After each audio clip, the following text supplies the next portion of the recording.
Morning everyone.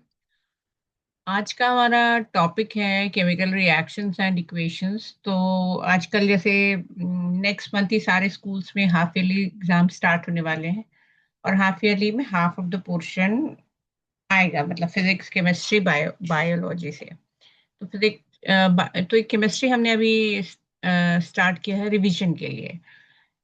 Detailed videos आपको मेरे channel पे मिल जाएंगी, सेम चैनल पे। लेकिन आज हम करेंगे रिवीजन। इसमें आपको मिलेंगे नोट्स, शॉर्ट नोट्स। आप चैनल विजिट करके पोस्ट चेक कर सकते हैं।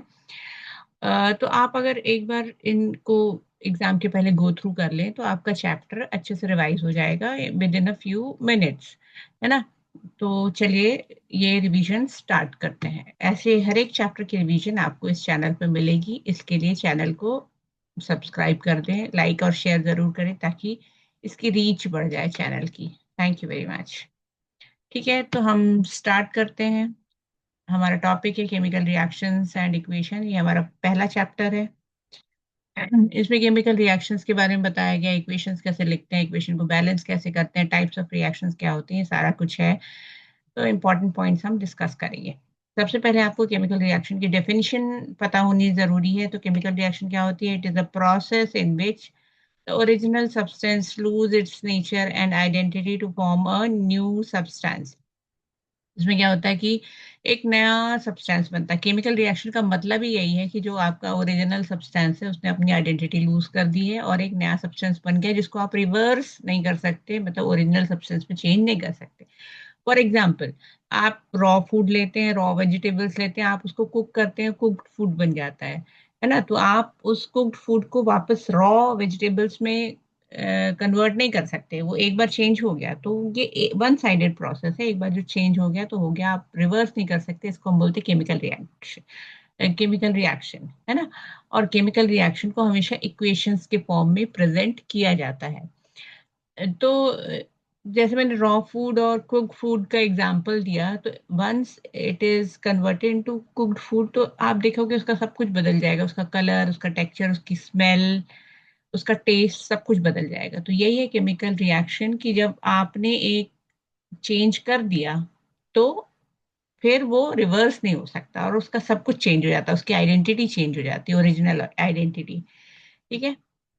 अच्छा, ये कैसे होता है? ये जब मैंने एग्जांपल दिया एक केमिकल रिएक्शन का, raw food and cooked food का, तो ये कैसे होता है? इसमें क्या होता है, ओरिजिनल बॉन्ड्स जो होते हैं हर एक सब्सटेंस में, बॉन्ड होते हैं ना, केमिकल बॉन्ड रहते हैं, तो वो ब्रेक होते हैं और नए बॉन्ड बनते हैं, इसलिए एक नया सब्सटेंस आपके सामने बनता है। तो breaking of the chemical bonds and the formation of new chemical bonds is responsible for the occurrence of chemical reaction. ठीक है, केमिकल रिएक्शन क्यों होती है? पुराने बॉन्ड्स टूटते हैं, नए बॉन्ड्स बनते हैं, इसीलिए केमिकल रिएक्शन का बेस यही है। केमिकल चेंज का बेस यही है कि पुराने बॉन्ड टूट गया, नया बॉन्ड बन गया, इसलिए उसकी ओरिजिनल आइडेंटिटी अब नहीं रही, एक नया सब्सटेंस आपको मिल गया है। तो जो सब हमेशा केमिकल जो चेंज होता है, केमिकल रिएक्शन को केमिकल इक्वेशंस के थ्रू हम एक्सप्रेस करते हैं। केमिकल रिएक्शन मतलब पुराने बॉन्ड टूट रहा है, नया बॉन्ड बन रहा है, इसको हम किसके फॉर्म में एक्सप्रेस करेंगे? हमेशा केमिकल इक्वेशंस के फॉर्म में। तो केमिकल इक्वेशंस के फॉर्म में जो कैसे रिप्रेजेंट करते हैं वो इसी वीडियो में आगे आपको पता चलेगा। तो substance which take part in the chemical reaction, इसको हम बोलते हैं रिएक्टेंट। और substance which are produced after the chemical reaction are called products. तो जैसे मैंने रॉ फूड और कुक्ड फूड का एग्जांपल वीडियो की स्टार्टिंग में दिया था, तो जो उसमें जो रॉ फूड था वो रिएक्टेंट है आपका। Raw food along with whatever you are taking it to cook, वो सब आपका रिएक्टेंट है। और जो आपका फाइनल कुक्ड फूड बना है वो आपका प्रोडक्ट। ठीक है। एग्जाम्पल ऑफ केमिकल रिएक्शंस, क्या क्या एग्जाम्पल्स हो सकते हैं? तो हम डेली लाइफ के एग्जाम्पल लेंगे कि जिसमें एक बार चेंज हो गया तो फिर रिवर्स नहीं होगा। हम्म। एग्जाम्पल्स ऑफ केमिकल रिएक्शन, पहला है डाइजेशन ऑफ फूड। जब फूड एक बार आप खाते हो, आपने कुछ भी खाया, तो वो डाइजेस्ट होके सिंपलर सब्सटेंसेस में कन्वर्ट हो जाता है। ये आपने लाइफ प्रोसेसेस में पढ़ा होगा। और अगर नहीं पढ़ा है तो उसके भी रिवीजन नोट्स में एक्सप्लेनेशन के साथ अपलोड कर दूंगी, आप देख लीजिए, आपको बहुत फायदा होगा। ठीक है, डाइजेस्ट हो जाता है एक बार फूड तो डाइजेस्ट हो जाता है, और वो सिंपलर सब्सटेंसेस में आपने जो भी कार्बोहाइड्रेट, फैट, अमाइ प्रोटीन लिया था, वो कन्वर्ट हो जाता है। मतलब चैप्टर आपने पढ़ा हो तो कार्बोहाइड्रेट शुगर में कन्वर्ट हो जाएगा, फैट जो है फैटी एसिड ग्लिसरॉल में कन्वर्ट हो जाएगा, है ना, प्रोटीन अमाइनो एसिड में कन्वर्ट हो जाएगा, और वो बॉडी आपकी यूटिलाइज करती है। तो एक बार डाइजेस्ट फूड डाइजेस्ट हो गया तो डाइजेस्ट उस वो आपकी बॉडी यूज कर लेती है और आपको वापस नहीं मिल सकता, है ना। तो ये केमिकल रिएक्शन का एग्जांपल है। रेस्पिरेशन, रेस्पिरेशन क्या है, आपने जो फूड खाया उससे जो ग्लूकोज आपको मिला उसका ऑक्सीडेशन हुआ ऑक्सीजन के थ्रू, और एक आपको मिला एनर्जी, दैट इज रेस्पिरेशन, है ना। तो एक बार जो फूड डाइजेस्ट हो गया और उससे एनर्जी आपको मिल गई तो आप उसको रिवर्स नहीं कर सकते।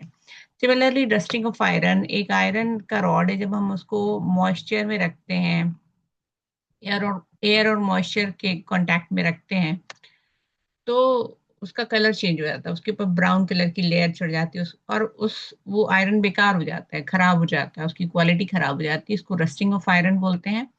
और एक बार आयरन अगर रस्टेड हो गया तो आप उसको ओरिजिनल उसकी स्ट्रेंथ वापस नहीं ला सकते उस तरीके से। नेक्स्ट है बर्निंग ऑफ मैग्नीशियम रिबन। ये हमारे पहला एक्टिविटी है कि आपने मैग्नीशियम रिबन लिया था और उसको बर्न किया था। तो क्या हुआ था, जब आपने मैग्नीशियम रिबन लिया था और उसको बर्न किया था, बर्निंग मतलब ऑक्सीजन की प्रेजेंस होनी चाहिए बर्निंग के लिए, है ना। तो बर्निंग जो हमारी पहली एक्टिविटी है इस बुक की, तो मैग्नीशियम रिबन को जब हमने बर्न किया था, बर्निंग मतलब ऑक्सीजन, तो हमारा एक नया सब्सटेंस बन गया था, मैग्नीशियम ऑक्साइड। ये जब बन गया तो फिर आप उसको रिवर्स नहीं कर सकते। तो ये भी एक एग्जांपल है। नेक्स्ट है फॉर्मेशन ऑफ कर्ड। कर्ड आपने घर में बनाया होगा, दूध को आप ओवरनाइट रख दो, वार्म मिल्क को, उसमें थोड़ी सी कर्ड डाल दो, तो वो मॉर्निंग तक कर्ड में कन्वर्ट हो जाता है। और जब वो कर्ड में कन्वर्ट हो गया तो आप उसको वापस मिल्क में कन्वर्ट नहीं कर सकते। तो ये सारे थोड़े से एग्जांपल्स थे केमिकल रिएक्शंस के, just to make you understand chemical reactions होती क्या है, और वो डेफिनेशन से हम कैसे रिलेट कर सकते हैं कि ये है डेफिनेशन, और एक बार चेंज हो गया तो हो गया, हम नहीं उसको रिवर्स कर सकते हैं। ठीक है, आगे बढ़ते हैं। केमिकल रिएक्शन हो रही है, आप कैसे आइडेंटिफाई करोगे? क्या होता है, जैसे मैंने रॉ फूड और कुक्ड फूड का एग्जांपल दिया था वीडियो के स्टार्टिंग में, तो क्या हो जाता है, चेंज ऑफ स्टेट हो जाता है। रॉ वेजिटेबल आपने ली, अब जब कुक्ड हो गई तो उसका स्टेट स्टेट मतलब सॉलिड ही रहेगा, बट उसका फॉर्म थोड़ा चेंज हो जाएगा। Change in colour, colour change हो जाता है। Again raw food cooked food का एग्जांपल आप ले सकते हो कि कलर चेंज हो गया। एवोल्यूशन ऑफ गैस, गैस आपको अच्छी सी स्मेल आने लगती है जब आपका फूड कुक हो जाता है, आप दूर से बता सकते हो कि हाँ भाई, food is being food is now cooked fully.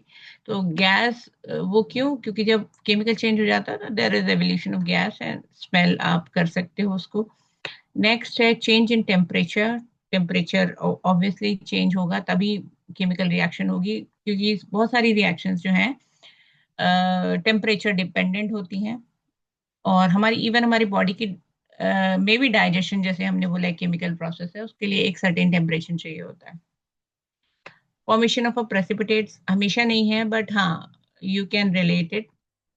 Precipitate क्या होता है, एक केमिकल रिएक्शन में एक, अभी हम आगे भी डिस्कस करेंगे, अगर केमिकल रिएक्शन है, मतलब आपने दो क्लियर सोल्यूशन लिए, उसको रिएक्ट कराया तो एक थिक कर्डी सब्सटेंस बन जाता है, उसको हम प्रेसिपिटेट बोलते हैं। तो वंस प्रेसिपिटेट इज फॉर्म्ड, आप उसको रिवर्स नहीं कर सकते ओरिजिनल सोल्यूशन में। तो ये भी है, हमेशा प्रेसिपिटेट नहीं बनता है।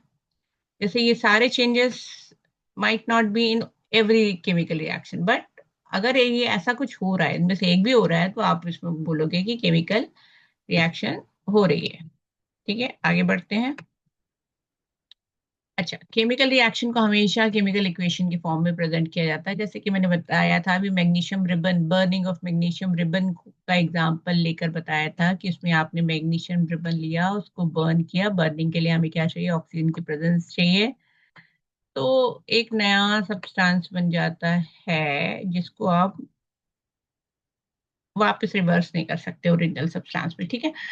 तो केमिकल रिएक्शन हमेशा केमिकल इक्वेशन के फॉर्म में प्रेजेंट की जाती है, और ये है एक केमिकल रिएक्शन, सिंपल से केमिकल इक्वेशन का एग्जांपल। मैग्नीशियम को आपने बर्न किया ऑक्सीजन के प्रेजेंस में, आप बन गया क्या, मैग्नीशियम ऑक्साइड। तो हमेशा आपको ये है रिएक्टेंट जो रिएक्ट कर रहा है, और ये है प्रोडक्ट जो प्रोड्यूस हो रहा है। रिएक्टेंट को आप लेफ्ट हैंड साइड पे लिखते हो, और प्रोडक्ट को आप राइट हैंड साइड पे लिखते हो, बीच में आपको एरो लगाना है, ठीक है। अगर मोर देन वन रिएक्टेंट है या मोर देन वन प्रोडक्ट है तो बीच में आपको प्लस मेंशन करना है, जितने भी रिएक्टेंट हो रहे हैं उनके बीच में। द सिंबल ऑफ एलिमेंट्स, अब जैसे मैग्नीशियम है, मैग्नीशियम का सिंबल मैंने लिया ना, सिंबल्स आप क्लास 9 में पढ़ चुके हैं, अगर नहीं पढ़ा है तो वीडियो अपलोडेड है इस चैनल पे, आप वहां पर देख लीजिए। सिंबल्स आपको लिखना है, elements and formula of reactants are written on the left hand. अब जैसे मैंने यहाँ से बर्निंग ऑफ मैग्नीशियम रिबन लिखा लेफ्ट हैंड पे, मैग्नीशियम का सिंबल लिखा है, ऑक्सीजन का सिंबल लिखा है। The symbols of the formula of the substance formed are written on the right hand. इसी का एग्जांपल आप लिख सकते हैं, ये मैग्नीशियम ऑक्साइड बना है, ये हमने राइट हैंड साइड पे लिखा है। And having plus sign between them, अगर मोर देन वन रिएक्टेंट या प्रोडक्ट है तो आपको उसको बीच में प्लस डालना है, ठीक है। Arrow sign is put between the reactants and the product. तो ये है रिएक्टेंट, ये है प्रोडक्ट, और बीच में हमने क्या लगाया है, एक एरो लगाया है। द फिजिकल स्टेट, हाँ, अब इसमें ये मेंशन है कि फिजिकल स्टेट आपको मेंशन करना चाहिए जब एक आप क्या लिखते हैं, एक इक्वेशन लिखते हैं। तो जैसे मेरा ये इक्वेशन है ना, magnesium plus oxygen gives magnesium oxide. तो फिजिकल स्टेट मतलब सॉलिड है, लिक्विड है, गैस है, एक्वस सॉल्यूशन है, आपको मेंशन करना पड़ेगा। तो मैग्नीशियम यहाँ पर सॉलिड होगा, ऑक्सीजन गैस होगी, और ये भी मैग्नीशियम ऑक्साइड जो बना वो पाउडर्ड फॉर्म में बनता है, आपने एक्टिविटी पढ़ी होगी, तो ये भी सॉलिड ही है। फॉर्म थोड़ा चेंज हो जाता है, ये रिबन है, ये पाउडर्ड फॉर्म है। हम्म। तो फिजिकल स्टेट आपको मेंशन करनी है। और इसमें अगर कोई रिएक्शन की कंडीशन है, जैसे टेम्परेचर कितना आपने यूज किया, प्रेशर आपने कितना यूज किया, वो आप एरो के ऊपर मेंशन करेंगे। अब है बैलेंस्ड इक्वेशन। बैलेंस्ड इक्वेशन क्या होता है, बैलेंस्ड इक्वेशन होता है कि जो आपने लेफ्ट हैंड साइड पे रिएक्टेंट लिखा और राइट हैंड साइड पे प्रोडक्ट लिखा है ना, तो वो बैलेंस होना चाहिए। मतलब क्या है, number of atoms of reactant on the left hand side and number of products on the right hand side should be equal, है ना। इसको हम बोलते हैं बैलेंसिंग द इक्वेशन। इस वीडियो में मैं बैलेंसिंग बहुत कवर करूंगी ऑब्वियसली, क्योंकि ये रिवीजन वीडियो है, लेकिन अगर आपको बहुत ही डिटेल में चाहिए तो एक अलग से वीडियो अपलोडेड है इसी चैनल पे, आप जाके वहां पे देख लीजिए, ठीक है। तो बैलेंस इक्वेशन क्या होता है कि number of reactant on the left hand side and product on the right hand side का हर एक का एटम्स इक्वल होने चाहिए, है ना। अब जैसे आप इस इक्वेशन में देख सकते हैं, लेफ्ट हैंड साइड पे जो रिएक्टेंट है उसमें ऑक्सीजन के दो एटम्स हैं, और राइट हैंड साइड पे जो प्रोडक्ट है उसमें ऑक्सीजन के का वन एटम है। तो ये ऑक्सीजन बैलेंस नहीं है, और मैग्नीशियम का दोनों साइड पे वन वन एटम है, तो मैग्नीशियम बैलेंस। तो हमको इस पर्टिकुलर रिएक्शन में ऑक्सीजन को बैलेंस करना है। बैलेंस की मेथड होती है बैलेंसिंग की, वो मेरे वीडियो मेरे चैनल पे अपलोडेड है, वो आप देख लीजिए कि आपको पहले मेटल्स को बैलेंस करना है, नॉन मेटल्स को बैलेंस करना है, और हर एक स्टेप पे चेक करते रहना है कि क्या आपने बैलेंस किया, ठीक है। तो बैलेंस क्यों करना है ना, बैलेंस हमें क्यों करना जरूरी है। बैलेंस इसलिए जरूरी है क्योंकि हमारे पास एक लॉ है, लॉ ऑफ कंजर्वेशन ऑफ मास। मतलब जो मास रिएक्ट हो रहा है वही मास प्रोड्यूस होना चाहिए, है ना। कंजर्वेशन ऑफ मास मतलब जितना मास आप रिएक्ट कर रहे हैं उतना ही मास प्रोड्यूस होना चाहिए। तो just to follow law of conservation of mass we need to balance our reaction, ठीक है। तो जब लेफ्ट हैंड साइड और राइट हैंड साइड पर नंबर ऑफ एटम्स इक्वल होते हैं रिएक्टेंट एंड प्रोडक्ट के, तो उसको हम बोलते हैं एक बैलेंस्ड इक्वेशन। तो बैलेंस्ड इक्वेशन की डेफिनेशन देख लेते हैं। Balanced equation, the equation in which the atoms of various elements on both the sides of chemical equations are equal in according with the law of conservation of mass. जैसा कि मैंने बताया, law of conservation of mass को follow करने के लिए हम एक रिएक्शन को बैलेंस करते हैं। अब इसको कैसे बैलेंस करना है, एक रिएक्शन का एग्जांपल ले लेते हैं। Fe plus water gives ferric oxide and hydrogen. ये हमने एक एग्जांपल लिया है। तो आपको ये सेम एग्जांपल कहाँ पर एनसीईआरटी में मेंशन है, इसलिए मैंने यहाँ पर लिया है, क्योंकि एनसीईआरटी का हर एक चीज आपको पढ़ना जरूरी है ना। हर एक चीज इंपॉर्टेंट है। एनसीईआरटी में जो कुछ भी लिखा है, जितना भी डायग्राम है, जितनी भी इंफॉर्मेशन है, वो सब कुछ इंपॉर्टेंट है। तो आप क्या करेंगे, बैलेंस करेंगे। बैलेंस करने के लिए हम क्या करेंगे, हम लेफ्ट हैंड साइड और राइट हैंड साइड पे देखेंगे। तो ये हमारा इक्वेशन है। This is the equation. Element हमारे पास कौन कौन से है, एक तो आयरन है, हाइड्रोजन है, ऑक्सीजन है। रिएक्टेंट साइड पे कौन कौन से हैं, नंबर ऑफ एटम्स आयरन का 1 है, हाइड्रोजन का 2 है, यहाँ पर देख सकते हो आप, हाइड्रोजन का 2 है, और ऑक्सीजन का भी 1 है। रिएक्टेंट साइड पे, प्रोडक्ट साइड पे आयरन के 3 एटम्स हैं, हाइड्रोजन का के 2 एटम्स हैं, और ऑक्सीजन के 4 एटम्स हैं। ये रिएक्शन बैलेंस्ड नहीं है, इसको हमको क्या करना है, बैलेंस करना है। सेम एग्जांपल आपके एनसीईआरटी में मेंशन्ड है। ठीक है। अब आप सबसे पहले करेंगे जिसका सबसे ज्यादा नंबर ऑफ एटम्स है, उसको हम बैलेंस करेंगे, है ना। तो पहला स्टेप क्या है, आपने केमिकल रिएक्शन लिखी। स्टेप 2 क्या है, आपने नोट डाउन किया कि कौन कौन से एटम्स बैलेंस नहीं है। अब आपका थर्ड स्टेप क्या है, equalise the number of atoms of element which has the maximum number of atoms. सबसे पहले जिसके मैक्सिमम नंबर ऑफ एटम्स हैं, उसको हम बैलेंस करेंगे। सबसे पहले हम उसको बैलेंस करेंगे। तो यहाँ हम देख सकते हैं कि सबसे ज्यादा मैक्सिमम नंबर ऑफ एटम्स कितने हैं। तो मैक्सिमम नंबर ऑफ एटम्स है यहाँ पर, है यहाँ पर ये हाइड्रोजन और ऑक्सीजन के, इसलिए हम इसको सबसे पहले स्टार्ट करते हैं। ठीक है। तो हाइड्रोजन रिएक्टेंट साइड पे 2 है, और प्रोडक्ट साइड पे भी 2 है। तो हाइड्रोजन तो बैलेंस है, बट ऑक्सीजन बैलेंस नहीं है। ऑक्सीजन रिएक्टेंट साइड पे 1 है, और प्रोडक्ट साइड पे 4 है। ठीक है ना। टोटल ऑक्सीजन के एटम्स कितने, 5 हैं, इसके 4 हैं, और इसका भी 4 है। तो ऑक्सीजन के सबसे ज्यादा है, ऑक्सीजन के सबसे पहले हम स्टार्ट करेंगे बैलेंस करना। तो ऑक्सीजन के यहाँ पर 4 एटम है, यहाँ पर 1 एटम है, तो हमने ऑक्सीजन की साइड पे क्या लिख दिया, 4 लिख दिया। तो अभी हम फिर, अच्छा, हर एक स्टेप पे जब भी आप कुछ चेंज करते हो तो आपको ओरिजिनल चेक करना है। तो अभी हमारा क्या हो गया,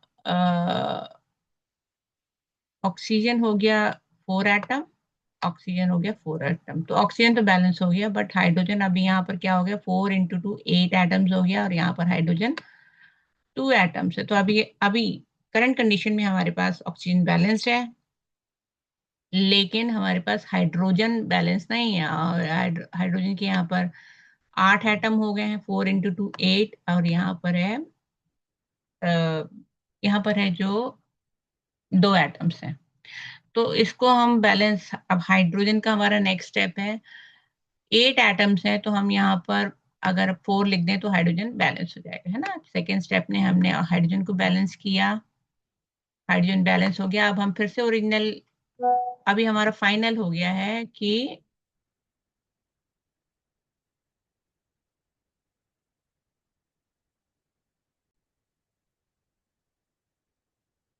तो अभी हमने हाइड्रोजन को बैलेंस कर दिया। हाइड्रोजन को बैलेंस करने के लिए हमने यहाँ पर 4 लिखा है, और तो अभी हाइड्रोजन दोनों साइड पे 8 एटम्स हो गया। अभी हम ओरिजिनल चेक करेंगे। ओरिजिनल में क्या है, iron 3 atoms reactant, iron 3 atoms product, oxygen, hydrogen 8 atoms reactant, hydrogen 8 atoms product, oxygen 4 atoms reactant, oxygen 4 atoms product. तो फाइनली ये इक्वेशन बैलेंस हो गया। हमारा फाइनल इक्वेशन क्या बना, iron 3 iron plus 4 water gives Fe3O4 plus 4 hydrogen atom. यहाँ हमने state mention कर दिया रिएक्टेंट और प्रोडक्ट की। आयरन इज सॉलिड, वाटर, यहाँ पर आयरन की स्टीम से रिएक्शन होती है। स्टीम, स्टीम क्या है, हमारी गैस है। ये रिएक्शन, ये पर्टिकुलर रिएक्शन आयरन की स्टीम के साथ हो रही है, water in the form of gas. फिर हमारा क्या बना, iron oxide which is in the solid state और hydrogen which is in the gaseous state. ठीक है, आगे बढ़ते हैं। अब इस टाइप का रिएक्शन आ सकता है। अब ये सेम रिएक्शन भी मेंशन्ड है कहाँ पर, आपके एनसीईआरटी में, कि CO plus H2 gives CH3OH। तो right the necessary condition of temperature and pressure and catalyst. Catalyst आपको तो जो भी टेम्परेचर, प्रेशर, कैटलिस्ट है वो आपको एरो के ऊपर मेंशन करनी है। जैसे ये पर्टिकुलर रिएक्शन हो रही है 340 एटमॉस्फेरिक प्रेशर पर, वो आपने मेंशन कर दी। बैलेंस्ड है इक्वेशन और सबके फिजिकल स्टेट भी मेंशन्ड है। ठीक है, नेक्स्ट ये फोटोसिंथेसिस की रिएक्शन है। ये जो कंडीशन है कि सनलाइट की प्रेजेंस होनी चाहिए, क्लोरोफिल की प्रेजेंस होनी चाहिए, तभी ये रिएक्शन होगी, ये हमने एरो के ऊपर मेंशन कर दिया। तो जो भी रिएक्शन की कंडीशन है ये आपको एरो पर मेंशन कर देनी है। आगे बढ़ते हैं। तो बहुत ही कम टाइम में, तकरीबन 25 मिनट्स में हमने काफी ज्यादा कवर कर लिया। अब हमारा सेकंड पार्ट आता है इसी सेम चैप्टर का, types of reaction, corrosion and rancidity. इसको फटाफट हम कंप्लीट करने की कोशिश करते हैं ताकि आपका रिवीजन बहुत ही जल्दी हो जाए। क्विक रिवीजन है, डिटेल वीडियोस आपने देख लेनी है, मैं अपलोडेड है मेरे चैनल पर। ठीक है, नेक्स्ट है, ये हाफ ईयरली में आपको बहुत काम आने वाला है। ठीक है, टाइप्स ऑफ केमिकल रिएक्शन। तो हमारी जो एनसीईआरटी है 10th की, उसमें 4 टाइप की केमिकल रिएक्शन मेंशन्ड हैं। Combination reaction, combination reaction, decomposition reaction, displacement and double displacement. ये तो मेन 4 हैं। इसके अलावा, इसके अलावा भी हैं, जैसे कि है आपका, जैसे कि है आपका ऑक्सीडेशन रिडक्शन रिएक्शन है, और oxidation reduction reaction, exothermic, endothermic reaction. ठीक है, तो हम सारी रिएक्शंस को डिस्कस करेंगे जो भी मेंशन्ड है एनसीईआरटी में। तो पहला हमारा है कॉम्बिनेशन रिएक्शन। कॉम्बिनेशन रिएक्शन में क्या होता है, number of reactant is more than the number of product. Combination reaction का डेफिनेशन क्या होगा, the reaction in which two or more reactants combine to form a single product. जैसा कि मैंने बोला, number of reactant more than the number of product. यहाँ पर आप देख सकते हो रिएक्टेंट का नंबर 2 है, प्रोडक्ट एक ही है। सेम रिएक्शन मेंशन्ड है हमारी एनसीईआरटी में। तो burning of coal, coal is carbon, burning हमेशा ऑक्सीजन की प्रेजेंस में होती है, बनेगा कार्बन डाइऑक्साइड। रिएक्शन की कंडीशंस मेंशन्ड है, स्टेट मेंशन है, और ये इक्वेशन बैलेंस्ड है। ठीक है, नेक्स्ट है फॉर्मेशन ऑफ वाटर। वाटर क्या होता है, H2O होता है। कैसे बनेगा, हाइड्रोजन एंड ऑक्सीजन जब मिलेंगे तब वाटर बनेगा। तो hydrogen plus oxygen, number of reactant more than the number of product. Product हमारा एक ही बन रहा है, रिएक्शन को हमने बैलेंस कर लिया और स्टेट्स मेंशन कर दी रिएक्टेंट एंड प्रोडक्ट की। तो देखो, वाटर इज लिक्विड, बाकी सारे हमारे गैसेस हैं। ठीक है, अब है नेक्स्ट है बर्निंग ऑफ क्विकलाइम। बहुत इंपॉर्टेंट है, इसको हम, इसका केमिकल नेम है calcium oxide. Reacts with water to give calcium hydroxide plus heat. ठीक है, ये रिएक्शन याद करनी है आपको, और अगर नहीं याद कर सकते तो ये रूल है कि कोई भी ऑक्साइड जब वाटर से रिएक्ट करता है तो वो अपना हाइड्रोक्साइड बनाता है। इसका नाम है, इसका कॉमन नेम है क्विकलाइम। कैल्शियम हाइड्रोक्साइड का कॉमन नेम है स्लेट लाइम। ये आपको याद रखना पड़ेगा क्योंकि ये 1 मार्कर में आ सकता है। अब यहाँ पर देख सकते हो वाटर को हम लिक्विड मेंशन करेंगे, बट अगर कोई हमारा सॉल्ट बनता है तो वो पानी में ही बनेगा ना, वो सॉलिड है बट उसका एक्वस सोल्यूशन, मतलब पानी में सोल्यूशन को हम AQ से मेंशन करेंगे, दैट इज एक्वस सोल्यूशन। ठीक है, तो ये हो गई हमारी combination reaction, number of reactant is more than the number of product. Next है हमारी एक्सोथर्मिक रिएक्शन, मतलब जिसमें हीट जनरेट होती है, उसको हम बोलते हैं exothermic reaction, the reactions in which heat is released along with the formation of product is called exothermic reaction. exothermic reaction के example आपको याद होने चाहिए. तो पहला है बर्निंग ऑफ नेचुरल गैस. तो नेचुरल गैस इज मीथेन. जब ये बर्न होती है तो हमारे कोई भी ऑर्गेनिक कंपाउंड जब भी बर्न होता है तो प्रोडक्ट हमेशा कार्बन डाइऑक्साइड एंड वाटर होता है along with the formation of heat. ये नेचुरल गैस ये आप फ्यूल में यूज करते हैं ना, तो प्रोडक्ट हमेशा कार्बन डाइऑक्साइड एंड वाटर बनेगा, मतलब कुछ भी सॉलिड प्रोडक्ट नहीं होना चाहिए. हीट जनरेट होगी तभी आप उसको फ्यूल में ले सकते हैं. हालांकि इसको बर्न करने में आपको थोड़ी बहुत हीट देनी पड़ेगी, बट जो हीट जनरेट होगी ना वो कहीं ज्यादा होगी. रेस्पिरेशन क्या होता है? Oxidation of food inside our body. इसमें भी एनर्जी मिलती है हमको, मैंने पहले भी मेंशन किया, जो कि आप दिन भर की एक्टिविटीज में यूज करते हैं. तो ऑब्वियसली आपकी बॉडी में भी कोई भी प्रोडक्ट सॉलिड नहीं बन सकता ना रेस्पिरेशन के बाद, क्योंकि आपके लंग्स इन्वॉल्व हैं. तो क्या है? Carbon dioxide and water is the product and plus a lot of energy is release which we utilize in our daily activities. आगे है डिकम्पोजिशन रिएक्शन. डिकम्पोजिशन मतलब डिकम्पोज, एक रिएक्टेंट का ब्रेकडाउन होता है. तो number of reactant is more, number of products are more than the reactant. एक reactant होगा जिसका ब्रेकडाउन होगा, तो ऑब्वियसली ब्रेकडाउन के बाद मोर देन वन प्रोडक्ट बनेगा. तो हम इसको रिप्रेजेंट कर सकते हैं A when broken down when decompose gets converted into B plus C. ठीक है, number of reactant 1, number of products here 2. तो इसके 3 टाइप आपके में मेंशन है: थर्मल डिकम्पोजिशन, इलेक्ट्रिकल डिकम्पोजिशन, फिर फोटोकेमिकल डिकम्पोजिशन. जितने भी एग्जांपल मेंशन्ड है एनसीईआरटी में वो आपको रटने ही है. तो थर्मल डिकम्पोजिशन मतलब हीट की प्रेजेंस में डिकम्पोजिशन. तो एग्जाम्पल जो है एनसीईआरटी में बस वही आपको याद करना है. कई बार आता है कि right the product of this reaction, आप उन्होंने मेंशन कर दिया FeSO4 प्लस हीट. आपको ये याद करना पड़ेगा कि क्या प्रोडक्ट बन रहे हैं. ठीक है, क्वेश्चन इसी टाइप से आता है, what happens when FeSO4 is heated. तो वो प्रोडक्ट आपको याद रखने पड़ेंगे. क्या क्या बना हमारा? Ferric oxide plus sulphur dioxide plus sulphur trioxide. याद कर लो. और ये कलर भी मेंशन्ड है, कलर भी याद कर लो. क्या कलर चेंज हुआ? ये फेरस सल्फेट था ग्रीन कलर का, जो फेरिक ऑक्साइड बना वो बना हमारा रेड ब्राउन कलर का. जो sulphur dioxide and sulphur trioxide gases हैं, that they will go out in the atmosphere, और इनकी स्मेल है, स्मेल ऑफ बर्निंग सल्फर भी आती है आपको. तो इसमें आपने क्या चेंज नोट किया? कलर चेंज नोट किया, प्लस स्मेल भी चेंज हो जाती है. फाइनली आपको स्मेल ऑफ बर्निंग सल्फर आती है. ये सब सारे क्वेश्चंस आते हैं.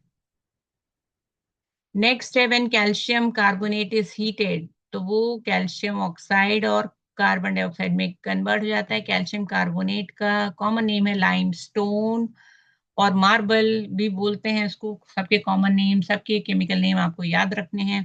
कैल्शियम ऑक्साइड पहले भी मेंशन किया, वो होता है क्विकलाइन.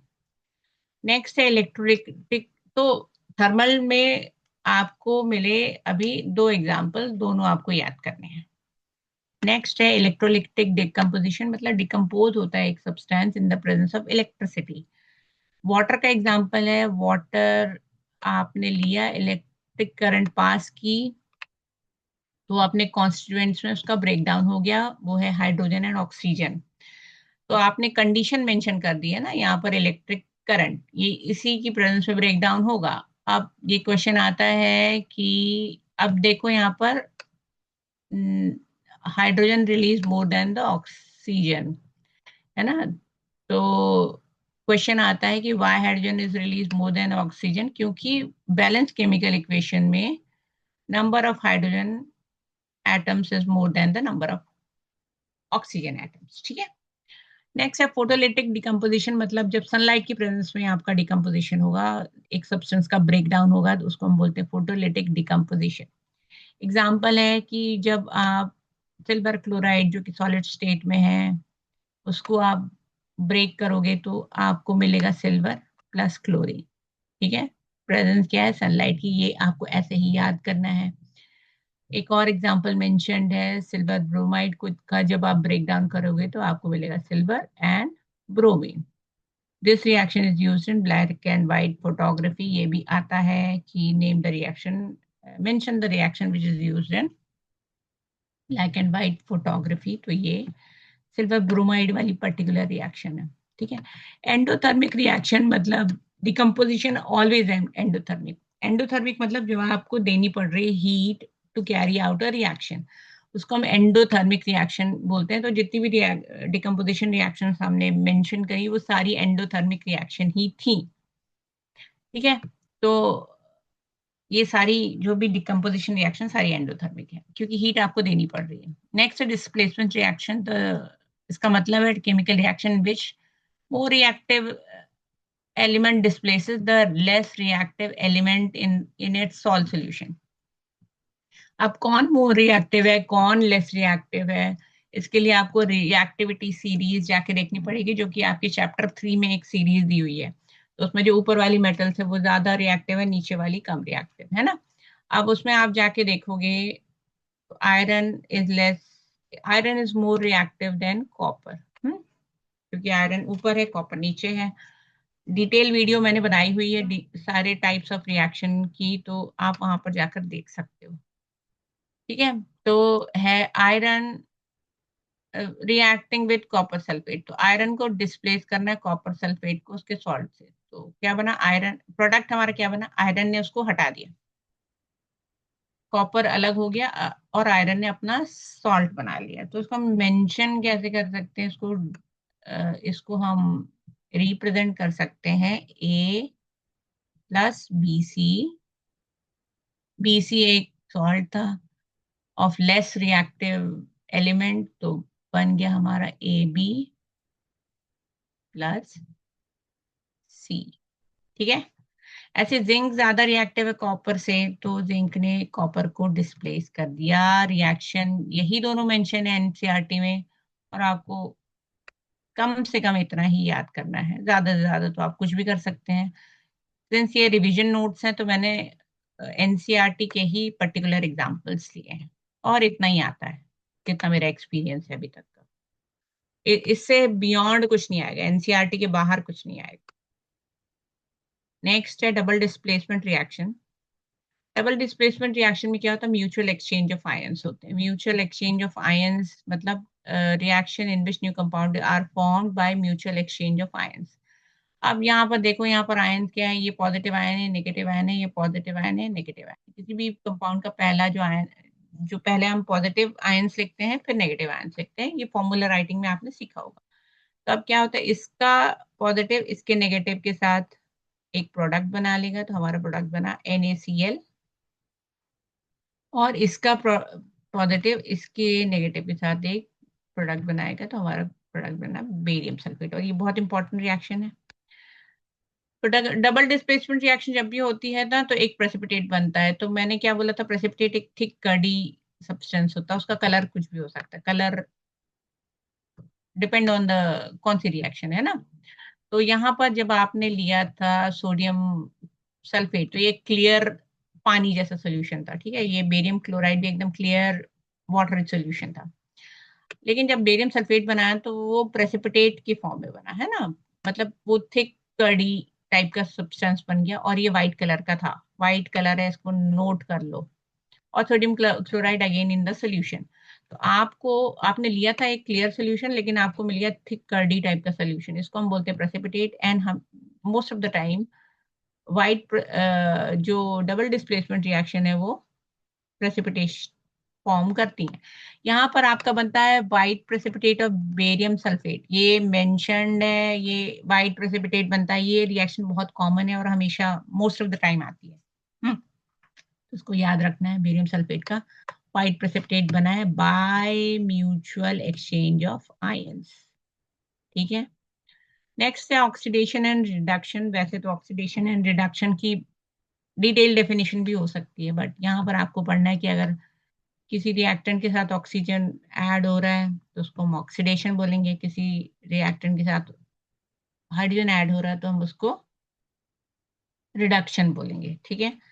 इक्वेशन का आपको बैलेंस कर लेना है, कंडीशंस मेंशन कर देनी है। ठीक है, ठीक है। तो ये है, ये कॉपर ऑक्साइड था। कॉपर ऑक्साइड ब्लैक कलर का होता है। ये आता है भाई, ब्लैक कलर का एक सब्सटेंस का नाम बताओ, वो है कॉपर ऑक्साइड। इसको नोट डाउन कर लो, आता ही है ये question most of the time, मैंने देखा है। तो इसके साथ हाइड्रोजन ऐड हुआ, है ना। तो और ऑक्सीजन, तो एक तो है आपका addition of oxygen is oxidation, या रिमूवल ऑक्सीडेशन इज रिडक्शन।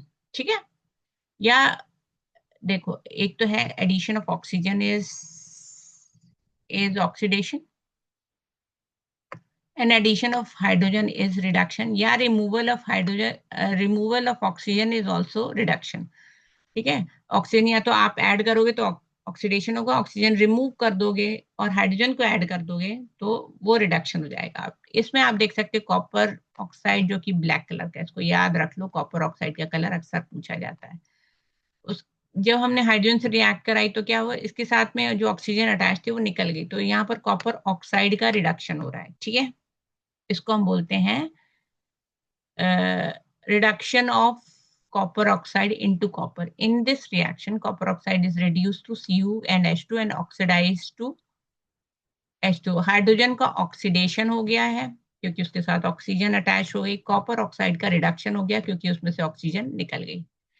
तो एक सब्सटेंस के साथ ऑक्सीजन ऐड हो रही तो उसको ऑक्सीडेशन हो रहा है, ऑक्सीजन रिमूव हो रही है तो उसको रिडक्शन बोलेंगे। ठीक है, हाइड्रोजन ऐड हो रही तो वो भी रिडक्शन है, हाइड्रोजन रिमूव हो रही तो वो भी ऑक्सीडेशन है। ठीक है, आगे आता है हमारा करोजन। तो करोजन और रस्टिंग को आपको कंफ्यूज नहीं करना है। रस्टिंग खाली आयरन के केस में होगी, करोजन मतलब आयरन के अलावा कोई और मेटल, सिल्वर हो गया, कॉपर हो गया, टाइम के साथ अगर उसका डिग्रेडेशन हो रहा है, कलर चेंज हो रहा है, उसकी क्वालिटी खराब हो रही है, तो उसको हम करोजन बोलेंगे। रस्टिंग वर्ड खाली आयरन के लिए ही यूज होता है। आयरन को जब आप मॉइस्चर में या पानी के प्रेजेंस में रख दोगे तो उसके ऊपर एक ब्राउन कलर की लेयर चढ़ जाती है। ब्राउन कलर की लेयर का केमिकल फॉर्मूला है FeSO4 X H2O। इसमें कितने वाटर अटैच है हमें नहीं पता। इसको हम बोलते हैं rusting of iron. Iron is only rusted. ठीक है, अगर आपने आयरन के ऊपर पेंट पॉलिश ये सब करके नहीं रखा तो वो टाइम के साथ खराब हो जाता है। क्यों खराब हो जाता है? क्योंकि आयरन ऑक्साइड बन जाता है ऑक्सीजन की प्रेजेंस में और इसकी क्वालिटी खराब हो जाती है। ब्राउन कलर की लेयर है आयरन ऑक्साइड की, इसका केमिकल फॉर्मूला ये है, इसको याद कर लो। इसको हम बोलते हैं रस्टिंग ऑफ आयरन। आयरन की ही रस्टिंग होगी, बाकी सब्सटेंस जैसे सिल्वर है, सिल्वर की आप रिंग पहनते हो तो टाइम के साथ ब्लैक हो जाती है ना, तो वो सिल्वर का हुआ करोजन। ठीक है, सिल्वर का हुआ करोजन। या कॉपर भी आप देख सकते हो, कॉपर ग्रीन कलर का होता है, तो कॉपर का भी करोजन हो जाता है। तो आयरन के अलावा कोई भी मेटल खराब हो रही है टाइम के साथ, उसको हम बोलते हैं corrosion। तो rusting and corrosion are are the similar processes but used for different elements। ठीक है, अब है आप रस्टिंग को कैसे प्रिवेंट करेंगे? पेंट कर सकते हैं, पॉलिश कर सकते हैं, ग्रीस कर सकते हैं। आयरन के ऊपर एक लेयर आपको अप्लाई करनी है ताकि उसका डायरेक्ट कांटेक्ट मॉइस्चर से ना रहे। ठीक है, रेंसिडिटी क्या है? टाइम के साथ आपके जो फूड आइटम है अगर उसमें फैट प्रेजेंट है तो उसमें से अगर आपने ऐसे ही रख दिया पैकेट खोल के तो उसमें से स्मेल आने लगती है, उसका टेस्ट भी खराब हो जाता है। इसको हम बोलते हैं रैंसिडिटी। रैंसिडिटी को प्रिवेंट करने के लिए आपको क्या करना है? उस फूड आइटम को एयर टाइट कंटेनर में रखना है। आपको एयर नहीं उसमें एंटर करने देनी है, या उस कंटेनर में या उस पैकेट में आपको नाइट्रोजन की प्रेजेंस रखनी है। क्या है, हमको ऑक्सीजन की प्रेजेंस को हटाना है, बस रोकना है। तो अगर आपने नाइट्रोजन डाल दी, जैसे चिप्स के पैकेट फूले रहते हैं जब तक वो बहुत अच्छे रहते हैं, टेस्ट अच्छा रहता है चिप्स का, जहां उसमें ऑक्सीजन एंटर हो गया अगर वो कहीं से फटा है पैकेट तो फिर आपका वो चिप्स खराब हो जाता है, टेस्ट उतना अच्छा नहीं रह जाता। तो ऑक्सीजन की एंट्री हमको रोकनी है, एयर टाइट रखना है। एयर टाइट मतलब ऑक्सीजन की एंट्री आपको नहीं रखनी है। अगर ऑक्सीजन नहीं एंटर हुई तो उस फूड आइटम का ऑक्सीडेशन नहीं होगा और आपका फूड आइटम सेफ रहेगा। तो रेंसिडिटी क्या होता है? Because of the oxidation of food item. ये आता है रेंसिडिटी का रीजन क्या है? वो क्या है कि बिकॉज ये वो फूड आइटम ऑक्सीडाइज हो जाता है। क्यों हो जाता है? क्योंकि उसमें ऑक्सीजन की एंट्री हो गई ऑक्सीजन की एंट्री रोकने के लिए आपको क्या करना है? आपको एयर टाइट रखना है। एयर टाइट मतलब ऑक्सीजन एंटर नहीं कर सकती, या आप उसमें नाइट्रोजन डाल दो पैकेट में, नाइट्रोजन रिप्लेस कर देगी। Thank you.